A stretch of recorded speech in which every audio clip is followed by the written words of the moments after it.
حضرت علی کا نا قول ہے کہ کبھی بھی کسی کو دھوکہ مت دینا. اگر کسی کو چھوڑنا ہے نا، یہ بات بہت پتہ کی ہے.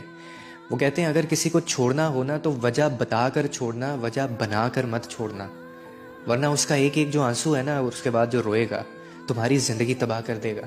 کیونکہ دھوکہ صرف ایک رشتہ نہیں توڑتا، وہ انسان کا اعتماد، یقین اور دل کے سکون کو بھی زخمی کر دیتا ہے، پورے انسان کو توڑ دیتا ہے. وہ سچ بول کر اگر جدا ہو جائے نا کوئی، سچ بول کر جدا ہونا وقتی طور پہ ضرور آپ کو تکلیف دے سکتا ہے، مگر جھوٹ اور فریب عمر بھر کا بوجھ بن جاتا ہے آپ کے لیے.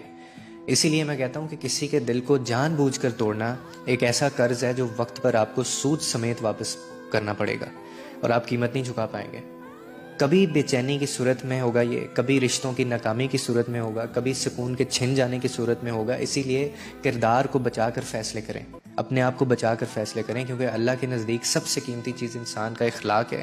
جو دوسروں کے آنسوؤں سے نہیں نہ ڈرتا، وہ اپنی باری کا پھر انتظار کرے